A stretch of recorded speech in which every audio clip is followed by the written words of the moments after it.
Ladies and gentlemen, friends and fanatics of all ages, welcome back to your favorite show with your favorite bro. We are back once again after 161 and 111 record for this season.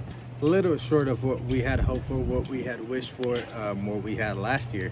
But, we will never take a positive season out of the light. But talk about some positives. Let's send out some positives, some love, some just heartfelt, condolences and everything in between to all the peoples affected by the fires down in SoCal. I hope I am a distraction for you guys if you guys are from there. Just, quick 2 seconds of laughter, quick 2 seconds of distraction to keep you guys distracted from the unfortunate events down there. Just love out for you guys. Stay strong. So far, I don't have any ability to help you guys at all, but if I did, I would. And it is easier said than done, and if I am to try to go be active, and for sure there is going to be ways I can help, but with the people who are well equipped to help when they are sitting with their hands cross-tied, legs cross-tied, and they're just going on with their life. A simple common man like myself is not going to make that big of a difference, but all I could do is try to use my platform to try to send some love, send some distraction, send some positive energy, and just anything I can to try to rally the people back up to stand strong and be themselves. That's all I could say. That's all I got so far. Just love and prayers out to you guys. Now let's kick on to the Super Wildcard weekend, kicking off already right now. The matchup at hand, the Los Angeles Chargers are traveling to the Houston Texans, and that matchup has already started, so you guys are missing out on that slightly. But for now, to pick for this game, we are rocking with the home team in this one. We are rocking with the Houston Texans. Why, you may ask? Why not the Chargers? I am not being a hater, I promise. I will tell you why. Because, first of all, it is a home field advantage. Last year, if we do remember, we thought Cleveland, with the experience that they have with Joe Flacco and everybody, they were going to go in, stomp the ground in Houston, and move on with a victory. Guess what? That did not happen. So we cannot just assume just because he just shot a relatively young quarterback, the team has not shined the way they had last year with all the positivity. But I think it is the adversity that kind of brings guys together. They have had a lot of those beginning of the season. Nico Collins going out, then Stephon Diggs, then Tank Dell. It has been stages of kind of like grief and moments of losses, amongst other things that might have been going around in the building. But those weapons, those guys that CJ has to work with, that kind of happening, that disruption has already occurred. So what do they really have to lose? Either way, for either team, it is the last game of the season anyway, so you're putting all on the line anyway. I do believe, knowing Jim Harbaugh, knowing the way he coaches, knowing his style so far, this is going to be a battle of wills, battle in the trenches. It is going to be interesting to see with Trey Pipkins being out for the Chargers offensive line. He has been able to slot in everywhere from right guard, primarily for this season, to right tackle last game.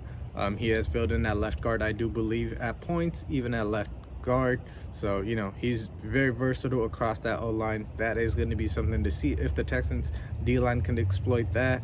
Talk about the Texans, even in their offensive line, Shaq Mason's out. That's going to be a very, very important piece that they will be losing. Right tackle, I am still unconvinced. Titus Howard, I do believe, got benched for another dude that I still don't know of. So let's see if, he comes out, for the Chargers. I do believe they have what it takes to kind of go on the run eventually, possibly win a Super Bowl within the next 5 years if everything goes right. But for this season, I think with the lack of weapons, yes, Ladd McConkey's there. Josh Palmer, unfortunately, is out for this game too. The tight ends are iffy,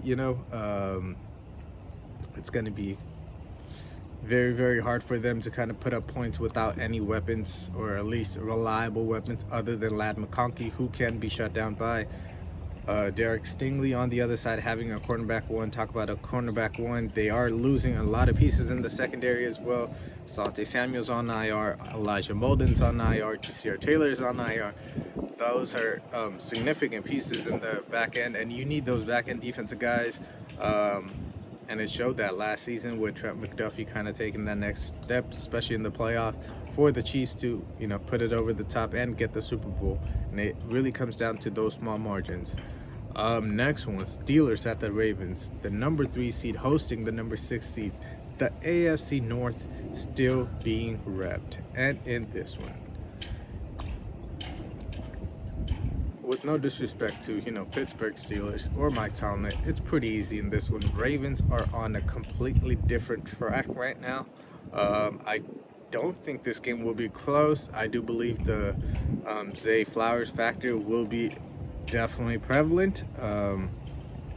But, the way Russ has played the back end, the back last quarter, or even the back last third, it has left a lot to be desired. Does not look like that is a team, rolling into the playoffs as a lower seed to kind of take out the top teams and make their way to the Super Bowl. Steelers, unfortunately, do not look like that team. But it just takes 1 second to flip, because on that defense, you do have Cam Hayward, Alex Highsmith, and TJ Watt rushing from the outside. Patrick Queen holding it down in the middle. Minkah Fitzpatrick up top, and you have Joey Porter. So defensively, you have no holes. You shouldn't really. Possibly nickel, but Benny Bishop has done a decent job, has had some picks as a rookie. So defensively, that's not a lot of holes. Offensively, like I said, a lot to be desired. Okay, cool. George Pickens is back, and he has not done anything. He has not shown out like he should have.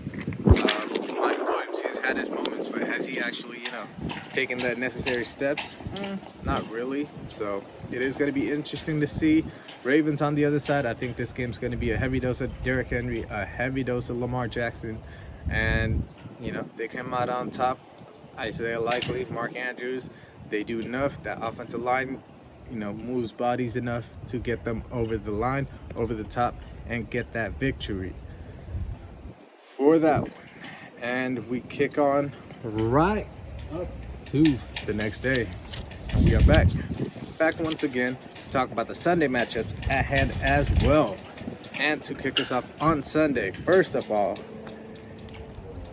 in New York, where the Buffalo Bills hold the very rookie playoff team in this matchup, and a rookie quarterback in this matchup, a rookie head coach to make AFC playoffs matchup. And in this one, we are talking about Bo Nix traveling to Orchard Park to take on Josh Allen and the Bills. I'll keep it short and sweet. Josh Allen's playing at a different level. Bo Nix is, supposedly similar to Josh Allen. We'll see what happens. I think coming out of college, Bo Nix is a lot more refined compared to the raw ability and raw talent that Josh Allen was. But just the weapons galore that, the Buffalo Bills have, the way that defense is playing. I know Broncos defense is nothing to scoff at. That defense is absolutely phenomenal. But that is the type of defense that the Buffalo Bills offensive line loves to play, wants to play. Also, I do believe this game is going to be Von Miller legacy game. It has to. He just goes off. This is essentially, it could be the season, or it could be this game that Von Miller essentially signed a 7-year deal with the Bills for, because he's not going to have a better kind of like a kumbaya moment to get out of the league, where he, at most has probably 3 years left, probably 2. So for that, these last moments, he has to cherish it. For that, he will play his hardest. I think in those difficult moments, he will be the difference maker. And we move on. Green Bay at the Eagles. Talk about difference maker. Christian Watson will be out for the Green Bay Packers. So we are rolling with the Eagles, not just because of the fact that Christian Watson is out, but because both those quarterbacks are still kind of, iffy health-wise, so we are relying on the weapons and defense. So if you start lining them up, AJ Brown, nobody that matches on the Packers. Smitty, nobody matches on the Packers. I guess Christian Watson because of the speed, but not really. Other than that, yes, Packers have their decent pieces with Reed, Wicks, and Dobbs, Musgrave, and everything. But Eagles have that offensive line that's just unfair. All-Pro, deserved right tackle Lane Johnson's not giving up a single sack. Pro Bowler Cam Jurgens is doing his thing. Left tackle, you don't got to worry about Jordan Mailata. Mekhi Becton has turned into a Pro Bowler right guard, and Landon Dickerson's 6'6", 360-plus pounds. Just a behemoth of a man. So, Eagles offensive line, Green Bay defense. It has looked recently that Green Bay's defense has and can be pushed around. Yeah, I just don't see a way where the Packers can in Philadelphia, especially that being the case with those Johns out. Saquon Barkley being more rested after that Week 18 little gift and a curse. So Eagles have to win it at all costs. Got to roll with them. Commanders at the Buccaneers. I think this is the most interesting matchup of this weekend. We are rolling with the Commanders, even though the inexperience does lie with the rookie quarterback. I think without having Chris Godwin, I think having a questionable secondary, Antoine Winfield, is he going to play? Is he not? Even if he does, is he 100%? Amongst other guys, Jamel Dean, cool, he's your cornerback one, but the rest of the other corners are still young and can be picked on. Your linebackers, yes, you have a aging 10-plus year veteran Levante David, but other than that, what have you surrounded him with? You gave him Devin White, and somehow, some way, that did not work out. Now he's not there no more, so you got to figure other ways out. I just think the middle of the field for them will be open.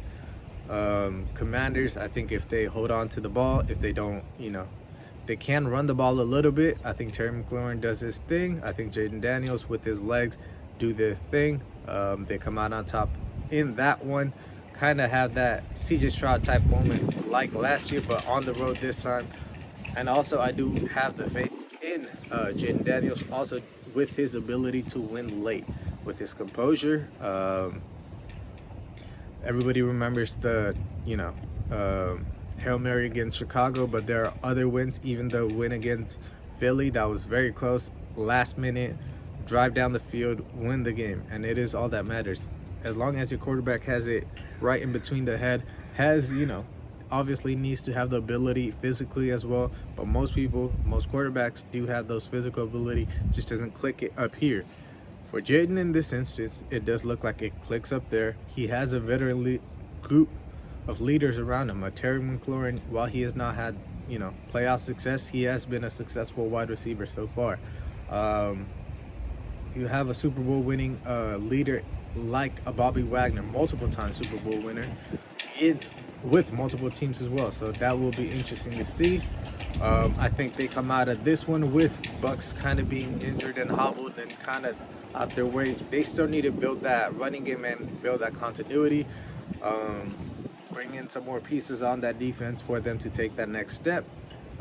They are kind of like that 8-8 team that kind of some years you get that extra couple wins to get it over the top, and some years you're some wins away from being the number one overall pick, or at least a top 5 pick. So in this one, after losing twice to the Falcons and barely coming through to the playoffs, being able to host a playoff game, but I think looking at the team overall, the way they are playing the game, offense, defense, special teams, I think Dan Quinn realizing his mistakes up in Atlanta, having a chance to kind of redeem himself in Dallas with his defenses, and now being able to be the head man again back in Washington with Cliff Kingsbury, who might be a head coach as well.